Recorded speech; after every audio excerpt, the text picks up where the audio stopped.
Illegal बांधकामं चालवली आहे, परत झाडं कापली, इलिगल झाडं कापलेली आहे. ॲक्सिडेंट होता होता वाचला आणि मला त्यासाठी खांद्याची ट्रीटमेंट घ्यायला लागली. ट्रॅफिकचे प्रॉब्लेम्स आहेत, रस्ते चांगल्या पद्धतीचे केले गेलेले नव्हते. I'm Prince Chaudhary reporting for Pune Time Mirror from Sahakar Nagar. I just had a word with the residents of this area who have voiced their concerns. For 4 years there have been no corporators. On the 15th of January there is an election, so a new team will come into place. So the residents of Sahakar Nagar have voiced their concerns, what they want the new corporators to do and address their civic issues and take prompt action. Prince Chaudhary signing off for Pune Times Mirror from Sahakar Nagar. माझं नाव प्रमोद सातबाई आहे. मी सहकारनगर क्रमांक 2 दशभुज गणपती मंदिराच्या शेजारी राहतो. तर आमच्या इथला महत्त्वाचा प्रॉब्लेम असा आहे की जो मेन रोड आहे पर्वतीकडनं पद्मावतीकडे जाणारा गोळवळकर गुरुजी रोड, तर आमच्या प्रभागातला इथे बरेचसे फूड स्टॉल आहेत रस्त्याला लागून. तर तिथे लोक बरेचसे फूड स्टॉलमधले खाद्यपदार्थ खाण्यासाठी बाईक, मोटरसायकल, स्कूटर वगैरे लावतात, इव्हन रिक्षा पण थांबवतात. आणि तिथं निम्म्याच्यापेक्षा अधिक रस्ता एका बाजूचा कवर झालेला असतो, त्याच्यामुळे तिथनं जाता येताना फार अडचणी होते. आणि माझं स्वतःच तिथे एकदा बाईकचा धक्का लागून ॲक्सिडेंट होता होता वाचला आणि मला त्यासाठी खांद्याची ट्रीटमेंट घ्यायला लागली. तर हा महत्त्वाचा एक मुद्दा. आणि तसंच फुटपाथवरती जे लोक पथविक्रेते बसतात ते बसू नयेत, म्हणजे पादचाऱ्यांना चालायला मार्ग मोकळा होईल. हा एक महत्त्वाचा मुद्दा आम्हाला सगळ्यांना सांगायचं वाटतं की तो त्यांनी सॉल्व करावा, म्हणजे फार बरं होईल. ती टेकडी टेकडीसाठीच राहू द्या. तिथे मातीचं सगळं काढून सिमेंटचे रस्ते करायचे. तिथे परत झाडं कापली, इलिगल झाडं कापलेली आहे, जी फार महत्त्वाची आहे डायव्हर्सिटीसाठी. आणि त्यांनी सांगितलं होतं की आम्ही नवीन झाडं लावणार, ती पण लावलेली नाही आहेत, नुसती कापून नेतात आणि सगळं उजाडराट झालेलं आहे तळजाईचं.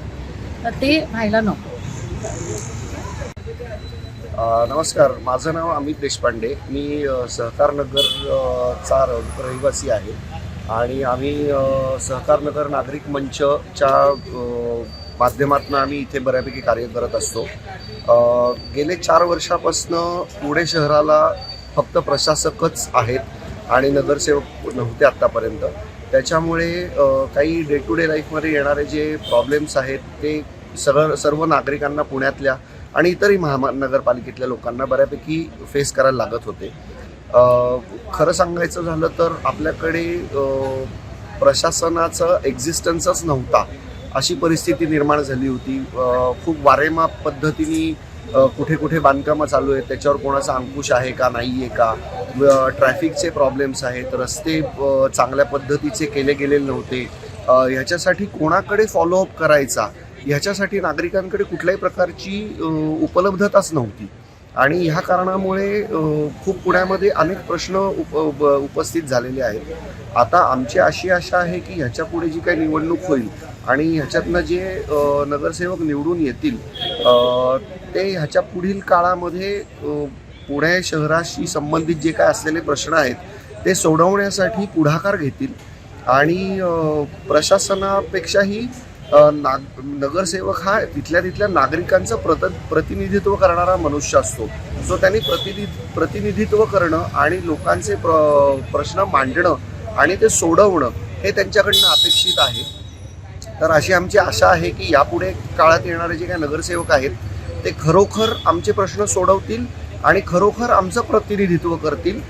कृपया त्याच्यामध्ये त्यांनी कुठल्याही प्रकारचं जातीय अमुक तमुक राजकारण आणू नये अशी आमची त्यांच्याकडनं अपेक्षा आहे. आणि पुणे शहर हे जास्तीत जास्त चांगल्या पद्धतीने कसं राहण्यायोग्य होईल याच्यावरती त्यांनी लक्ष द्यावं अशी आमची अगदी बेसिक अपेक्षा आहे. एवढं बोलतो आणि मी माझे 2 शब्द कंप्लीट करतो.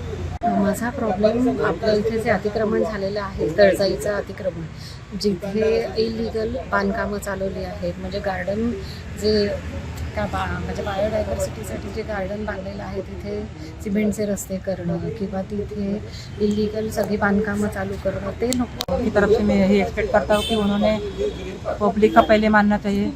अगर उन्होंने पब्लिक ट्रांसपोर्ट सर्विस अच्छे से मेंटेन किया तो मेरे ख्याल से मोस्ट ऑफ द प्रॉब्लम जो भी है not only in Sahakar Nagar, बाकी वार्ड्स में भी है या पुणे में इंटर पुणे में अपने भी हो सॉल्व हो जाए. Aditya Zogetkar. This is my first time voting for local government. I expect better roads, better infrastructure, and the street dogs which are roaming around on the roads, I don't want them anymore. And I expect